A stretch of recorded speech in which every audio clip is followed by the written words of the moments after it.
خیر کے کام میں نے بتا دیا کہ کون سا خیر کا کام ہے کہ قرآن کو سیکھو اور دوسروں کو سکھاؤ، یہ خیر کا کام ہے۔ اور خیر کے کاموں میں ایک کام یہ بھی ہے کہ اگر آپ کے پاس کوئی اور کچھ نہیں ہے لیکن راستہ چلتے ہوئے اگر آپ راستے سے پتھر بھی ہٹا دیں تو گویا آپ نے ایک صدقہ کر دیا، یہ خیر کا کام ہے۔ اور نبی صلی اللہ علیہ وسلم فرماتے ہیں کہ جو آپ نے لوگوں کو تکلیف سے بچانے کے لیے ایک پتھر بھی اگر راستے سے ہٹا دیا تو اللہ تبارک و تعالیٰ اس صدقے کو اتنا قبول کرتا ہے کہ اپنے دائیں ہاتھ میں اٹھاتا ہے، اس کو ربوبیت دیتا ہے، پرورش کرتا ہے، اور کل قیامت کے دن اس کے سامنے جب یہ صدقہ رکھ دیا جائے گا تو اس کا وزن احد پہاڑ سے زیادہ وزنی ہوگا۔ تو یہ جو کام ہے یہ کرنا ہے، وفعل الخیر، یعنی راستوں میں کوئی چیز ایسی ہو جس سے دوسروں کو تکلیف پہنچے، گھر میں کوئی ایسی چیز ہو جس سے لوگوں کو تکلیف ہو، اس کو ہٹانے کا عمل جو ہے وہ صدقے کے اندر اللہ تبدیل کر دیتا ہے۔ تو کتنا بڑا کام ہے۔ نبی اکرم صلی اللہ علیہ وسلم کے پاس ایک وفد آیا تھا مدینے میں، اور ایک گلی سے گزر رہے تھے وہ لوگ، تو وفد کے جو لیڈر ہیں اس نے کہا جی آپ رک جائیں، میں ایک بات کرنے والا ہوں۔ انہوں نے کہا کیا بات ہے جی؟ کہا کہ اس راستے سے نبی اکرم صلی اللہ علیہ وسلم نہیں گزرے۔ انہوں نے کہا تمہیں کیسے پتہ چلا؟ انہوں نے کہا اگر یہاں سے وہ چلتے، اگر یہاں سے گزر جاتے تو یہ جو پتھر ہے یہ نہ ہوتا، اس لیے ہمیں لوگوں کو تکلیف سے بچانے کے لیے یہ خیر کے کام کرنے ہیں۔ جب یہ کام ہم کریں گے، یہ کام جو کرتا ہے نا وہ عاجزی اور انکساری کرتا ہے، وہ تکبر نہیں کر سکتا ہے۔ تو جب یہ کام کریں گے تو کیا ہو جائیں گے؟ تو دنیا اور آخرت میں، تو دنیا اور آخرت کی کامیابی کے لیے کتنے اصول ہیں؟ 5۔ پہلا ایمان، پھر رکوع، پھر سجدہ، پھر بندگی رب، پھر بھلائی کے کام، بس یہ کام۔ اب آپ دیکھیں گے کہ ہم جب رکوع کرتے ہیں، یہ جو رکوع ہے، یہ نماز میں ہم رکوع کرتے ہیں تو یہ کس طرح کرتے ہیں؟ ہم رکوع میں جانے سے پہلے کیا کرتے ہیں؟ اللہ اکبر۔ بعض لوگ رفع یدین کرتے ہیں، بعض لوگ نہیں کرتے ہیں، لیکن رکوع میں جانے کے بعد وہ یہ کلمات ادا کرتا ہے، سبحان ربی کتنی بار؟ اگر آپ تنہائی کی نماز میں ہیں تو پھر تو آپ اس کو کتنی مرتبہ؟ 3 مرتبہ کم از کم ہے، آپ 5 مرتبہ بھی کر سکتے ہیں اور 7 مرتبہ بھی، یہ آپ کے اوپر ڈیپینڈ کرتا ہے کہ آپ کتنی دیر تک اللہ کے سامنے جھک کر کے یہ کلمات ادا کر سکتے ہیں۔ تو یہ جو سبحانہ ہے اس کا ترجمہ ہے، میں نے پہلے بتایا تھا، بہت پاک ہے،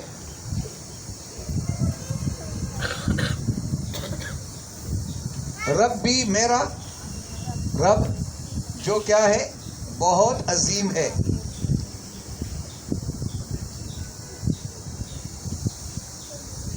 اللہ کس سے پاک ہے؟ شرک سے پاک ہے، نقص سے پاک ہے، عیب سے پاک ہے، ہر کمزوری سے پاک ہے۔ تو میرا رب جو ہے وہ اس کو ہم 3 مرتبہ کم از کم پڑھیں گے۔ جب یہ کلمات آدمی پڑھتا ہے تو اللہ تعالیٰ خوش ہو جاتا ہے کہ میرا بندہ میری تعریف کر رہا ہے۔ تو پھر آگے سے آواز آتی ہے